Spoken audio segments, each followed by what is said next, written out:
I've called East Tennessee home for as long as I can remember. In my younger years, I hear all sorts of stories about strange creatures in the woods. Your classic old wives' tales. Back then, like any other kid, I figured they were just tales to keep us away from trouble in the woods. But let me tell you, even though I thought they were just stories, I still spent my fair share of nights hiding under the covers whenever the wind rustled the trees outside my window. As the years passed, my curiosity got the best of me, and I found myself digging into these stories about mysterious forest creatures.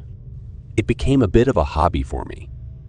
Now, folks around here have this weird obsession with Bigfoot, treating him like some local celebrity. Not sure why they overlook the other cryptids. With the vast, barely explored forests around, there's room for all sorts of things, right?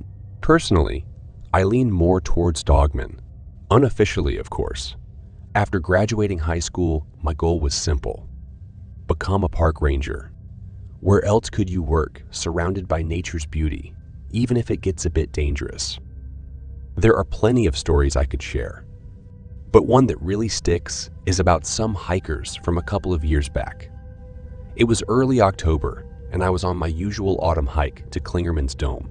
The trees were putting on a colorful show, and I felt pretty good about choosing this career. Then, a call came in about some missing folks near Fontana Lake. A family, husband, son, and brother-in-law, gone fishing and had not come back.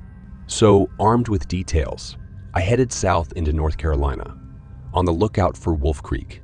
I reached Flat Branch, a bit of a drive, but that's the deal in the backwoods.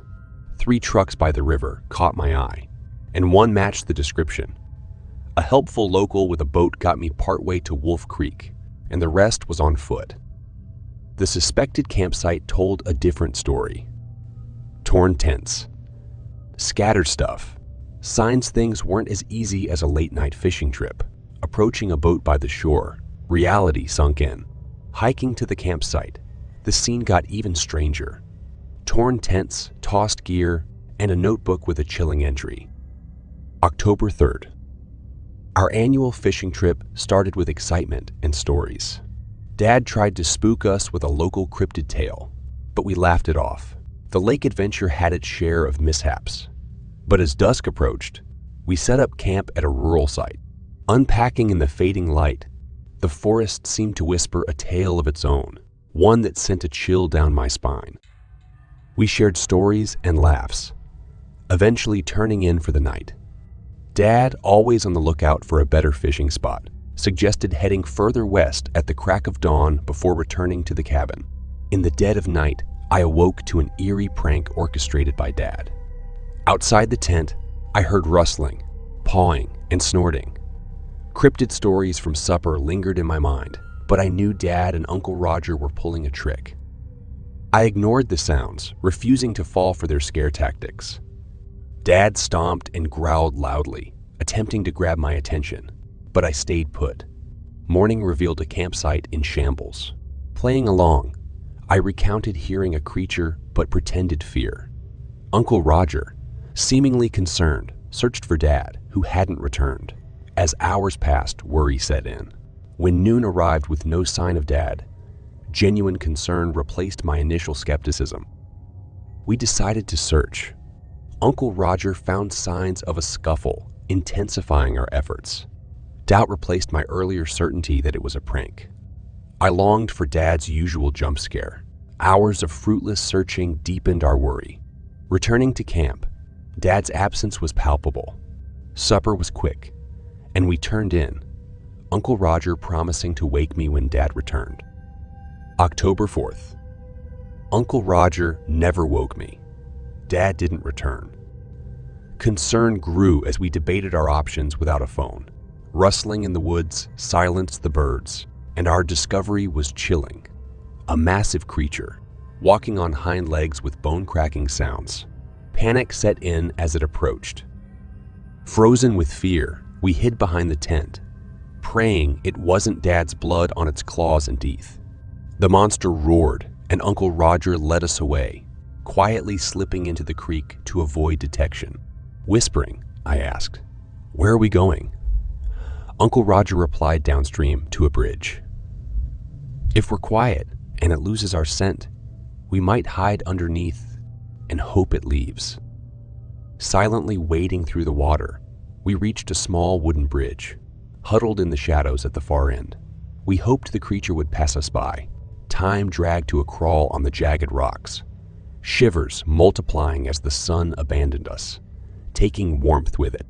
Jacketless, I began to doze until Uncle Roger's urgent nudge demanded silence. As I looked up, a creak from the bridge above hinted at an unwelcome visitor. It wasn't the rhythmic stride of a hiker. It was a sinister, deliberate approach. Sneaking or hunting. Dread gripped me as each slow, calculated step resonated on the bridge, escalating my fear. My teeth chattered with the cold, and I strained to suppress any noise. The bridge creaked beneath the unseen intruder, freezing us in mortal terror. The creature paused as if discerning a sound, and I heard unsettling sniffing, a sinister attempt to detect our presence. A faint breeze veiled our scent, but its direction remained uncertain. Another ominous footstep echoed, then another as the creature seemed to move away. A sigh of relief escaped me, only to be short-lived. A monstrous face emerged, resembling a giant dog on hind legs. It stealthily approached, dipping its feet into the water, snout probing the shadows. As daylight surrendered to dusk, our saving grace became the deepening shadows, offering fleeting invisibility. Paralyzed by fear, I confronted the horrifying certainty of our imminent demise. Tears streamed, envisioning my father torn apart by this monstrous creature. In my resignation to fate, Uncle Roger, discerning our doom, picked up a sizable stone, preparing to shield me. As the creature neared, claws almost touching Uncle Roger, it abruptly stopped. Sniffing the air, the creature's back bristled, and in an instant, it vanished. Uncle Roger cautiously rose, signaling me to follow. Dislodging some stones, I unintentionally made noise, causing him to hiss in caution. Silently, we waited, anticipating the creature's leap from hiding. Minutes passed, and a glimmer of hope emerged. Uncle Roger led us back to camp, suggesting a change into dry clothes and some rest. Warmth embraced us, and I nestled in my sleeping bag, writing this message, a desperate attempt at a record, a testament to our struggle for survival. Hoping my father shared our fortune, I read through the chilling account once more, contemplating the creature's mysterious behavior. The following pursuit of tracks through the eerie woods unfolded, a mix of dread and determination propelling me forward. Confusion gnawed at me. No second set of tracks where they left for the second time. If the creature had struck at the campsite, there should have been more blood. Yet, there was no evidence they returned. Then, realization hit. Reviewing the tracks, I noticed sporadic double prints. The boy and his uncle had revisited after the bridge, departing the same way. The unsettling part, still no sign of the father. Slowly circling the camp, a set of adult tracks emerged from a tent, ending at the tree line, a likely late-night bathroom break. However, the tracks never returned. My search revealed flecks of blood higher on the tree bark. Stepping back, I encountered the creature's tracks with drops of blood beside them. Dread chilled me. I followed this grim trail, hoping against the inevitable. Radioing for help resulted in eerie static unexpected near a posted campsite, delaying my report. I adjusted my backpack and pursued the prey, drawing my sidearm. Practical against a dangerous predator, my hands shook holstering the weapon. I knew the danger. Returning to the station seemed logical, but a man's life hung in the balance. Time pressed on. Through brush and fallen trees, I tracked, losing and rediscovering the trail with each blood drop. Heading west along the hill's base, the trail stopped abruptly in front of a mountain. The cave partway up beckoned, a likely refuge. The rain intensified, urging me toward shelter. Pressing on in the torrential downpour, I reached the mountain's base, slightly off course. Climbing cautiously amid slips and near tumbles, I reached the cave's mouth. Relief washed over me as I stepped inside, escaping the relentless rain. Water dripped off me, forming a puddle, a momentary respite before the impending darkness within the cave. Shaking off the rain, I entered the cave cautiously, my senses alert. The downpour outside created a symphony of splashes, masking potential sounds within. Setting down my waterlogged backpack just inside, I unbuckled it, ready for swift movement if needed. Thirsty, I gulped down half a bottle of water, saving the rest for later. The cave, revealed by the beam of my flashlight, was sizable room to stand, rough walls, and scattered boulders. The lack of cave drawings struck me. Every step deeper felt ominous. Clutching my gun, I braced for what lay ahead. The cave's acoustics warned that firing a gun would be deafening, and the stench intensified, akin to an August sewer. As I ventured farther, the rain's noise faded into an unsettling silence. My own sounds became pronounced. Footsteps, breathing, and a pounding heart. Contemplating retreat, movement caught my eye ahead. Large. Almost my size, it loomed. Instinctively, I pressed against the cave wall, forgetting the bright flashlight in hand. Though pointed at the floor, its light betrayed my attempt to hide. The shuffling approached, accompanied by unsettling sniffs. Turning off the light felt tempting, yet yielding an advantage to the creature seemed unwise. It knew its home well. Curiosity gripped me, prompting a decision to illuminate the cave's depths. Raising the light, I was startled to find the creature mere steps away. Standing 6 feet tall, it resembled a dog with an elongated body, hind legs, and muscular arms. A nightmare unfolded before me in the dimly lit cavern. The creature recoiled from the light, emitting a menacing growl that sent shivers down my spine. I aimed and fired, the sound deafening. The creature roared in response before retreating deeper into the cave. My ears rang, and I stumbled, taking a moment to regain composure. Determined, I followed, my curiosity about the hiker's fate propelling me forward. Examining the ground, I found no blood. Realizing my shot had only startled the creature, pressing on, I cautiously navigated the cave's twists, my senses on high alert. A sudden whiff of air warned me, and I narrowly evaded the creature's slashing claws. Rolling to my feet, I fired relentlessly, the creature agilely dodging each shot with inhuman speed. As it vanished from sight, I glimpsed a skipped step, igniting hope that I had wounded it. Reloading, I berated myself for careless ammo use, but pressed on, relieved to find a spot of fresh blood. Despite its scarcity, I believed the creature was significantly injured. The trail led me deeper into the cave, the chilling atmosphere heightening my unease. My mind whispered doom, but I shook off the thoughts, driven by the need to find the hiker. Following the sporadic blood drops, a sense of foreboding intensified. The cave felt like a tomb, amplifying the danger. As the blood trail ceased, I spotted a puddle and scanned beyond with my flashlight. My instincts screamed, trap, and I cautiously retreated, scanning for any sign of the elusive creature. Suddenly, a force struck me, sending me sprawling. Disoriented, my flashlight and gun out of reach. The wind knocked out of me.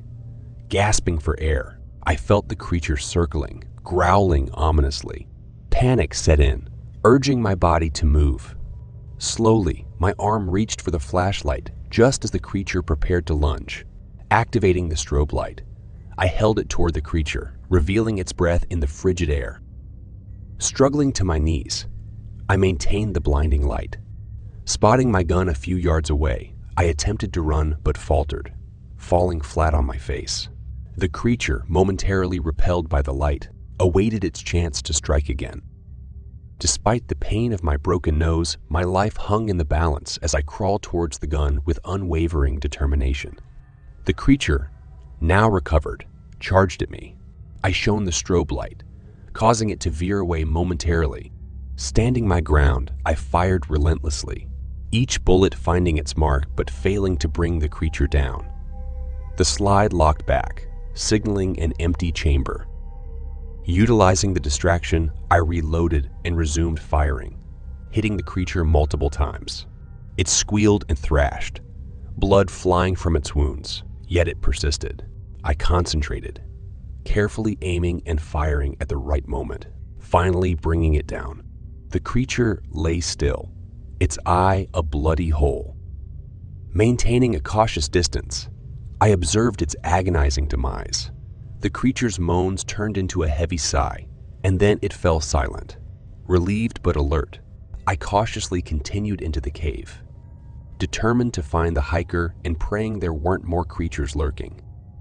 As the path descended into a large open area, I scanned the surroundings with my flashlight. In a far corner, a flash of red caught my attention. A jacket. Approaching cautiously, I discovered a gruesome scene. The jacket contained the remains of a human, his throat ripped out and legs missing. The man's frozen face mirrored the horror of his fate. Disturbed, I knew I couldn't leave him here to be scavenged. Deciding to carry the remains for a proper burial, I flung the man's arms over my shoulder, turning his body into a macabre backpack. With a heavy heart, I began the journey back through the cave, aiming to return the hiker to his family. Reaching the section of our confrontation, I found no trace of the creature. Panic set in as I realized it had vanished. Frantically searching the area with my light, I confirmed its absence. The once still spot now bore only a pool of blood. Fearful and low on ammunition, I checked my gun, left with only 2 rounds, hoping the creature had lost its appetite for hunting or revenge. I faced a dilemma, realizing my defenselessness if the creature attacked with the literal dead weight on my back. Holstering the gun, I adjusted the human backpack, shone the light toward the cave's mouth, and continued. My hearing slowly returned, but permanent loss loomed. Shuffling towards the cave opening, a transformed world awaited. Daylight struggled through the rain-induced fog, turning the valley into an impenetrable sea. My backpack waited, a silent witness to my return. Laying the burden down, I retrieved the water bottle, grateful for the saved drink. Contemplating the descent, a moment of temptation to toss the body past, but decency prevailed. Bungee cords secured the human burden, and I descended, leaving my loyal backpack behind. Challenges persisted. Thick fog obscured visibility, and a marshy forest forced knee-deep wading. As exhaustion loomed, thoughts of the missing hikers and the creature haunted. No other remains were found, suggesting the creature hadn't retrieved its prior victims. The silence of the fog-laden forest heightened unease, hinting at a lurking predator. Resisting anxiety, I moved forward, hoping the fog would clear. The rain turned the forest into a marshland, and trudging through knee-deep water became a test of endurance. Questions lingered. Where were the other hikers? And where was the creature?